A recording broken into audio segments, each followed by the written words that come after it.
There's something weird going on with Wal-Mart. Are we now seeing the true form of one of the world's largest companies? Is Wal-Mart an entity of the government, operating in the private sector, meant to usher in martial law? Is its purpose found even in its name? I will take you through 6 facts that expose Wal-Mart's deep connection to the US government and its preparation for mandatory RFID chipping and martial law coming to the US. I would highly advise you to listen carefully to this entire video. The information contained in it is extremely important.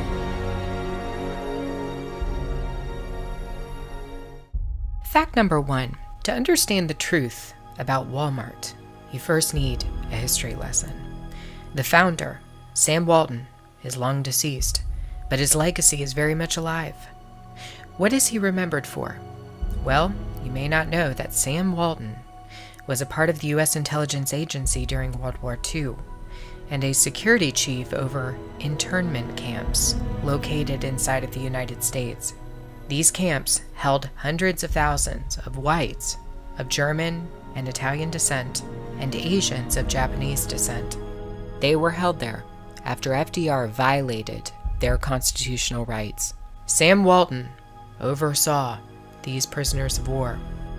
The Wal-Mart U.S. government connection is not new, you see. It goes way, way back. Armed with that information, let us continue to fact number 2.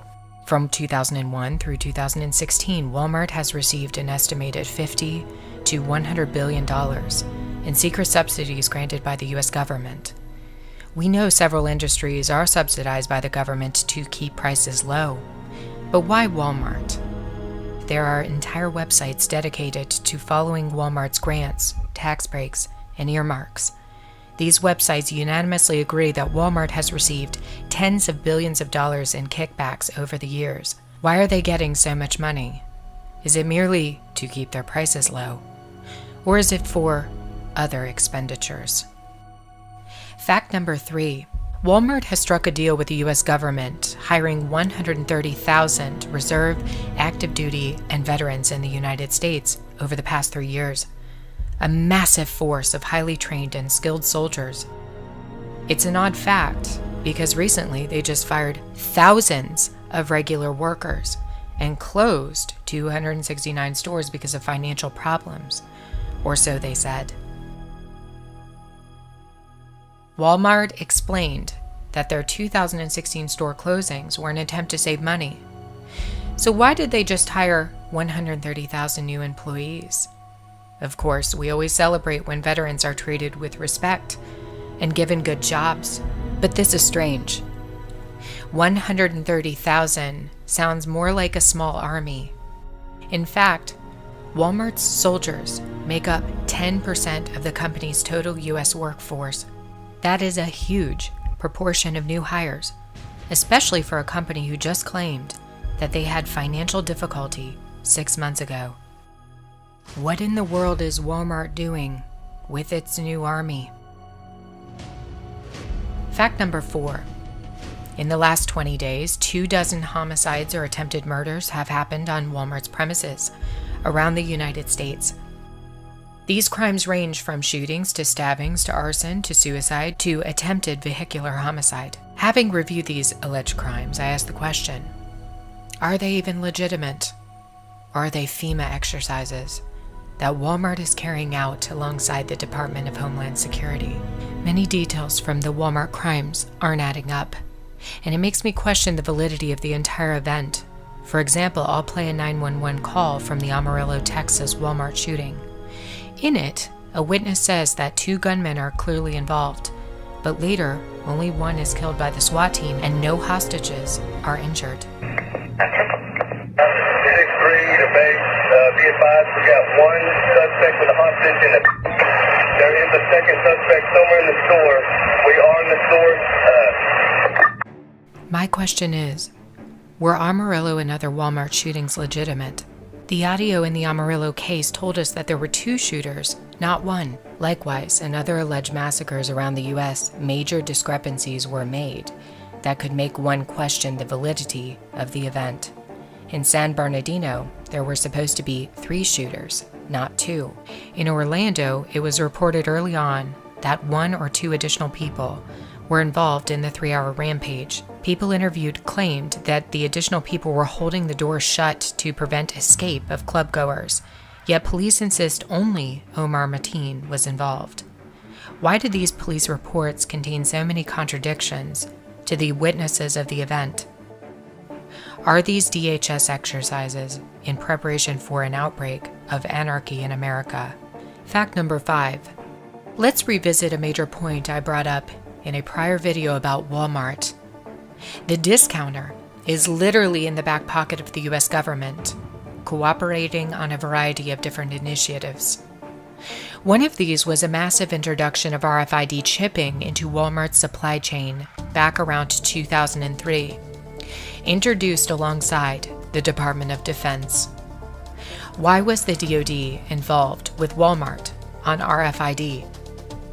Wal-Mart was also cooperating with DHS Secretary Janet Napolitano on an initiative to report suspicious people in their facilities.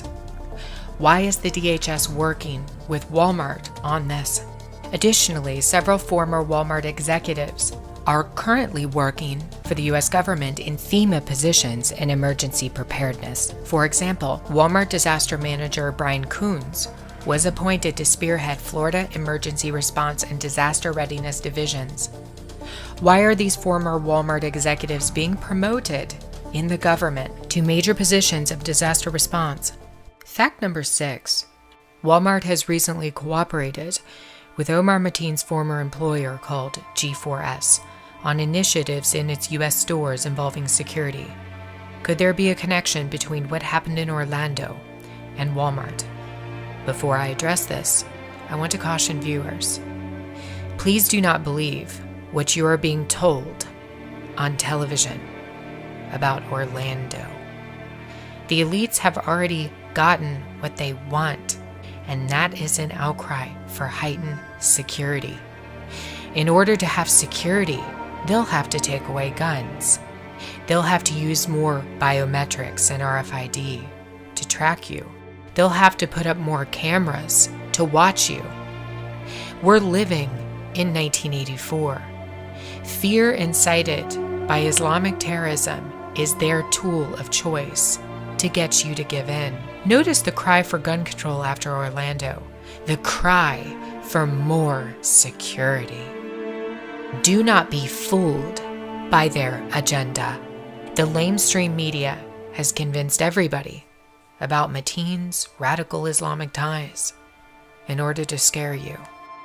I am not interested in the misleading Islamic terrorism narrative that began in 1945 and accelerated in 2001. The narrative is the same. Islamic terrorist attack happens, followed by calls for more gun control, the Patriot Act, more internet monitoring, more cameras, more things to stop a future event like this from happening. It's the same response every single time.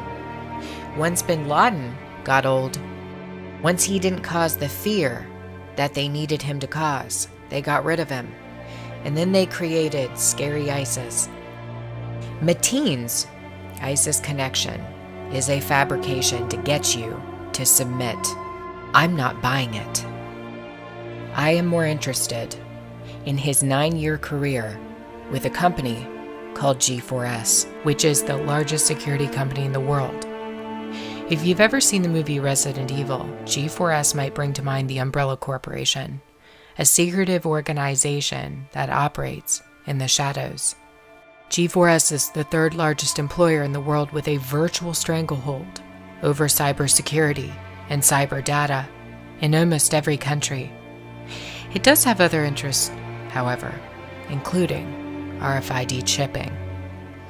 The company states on its website that one of its goals is to use RFID to track assets and people anywhere in the world. Back in 2011, G4S put in a patent request with the US government for an RFID device that would be used to track people who were incarcerated.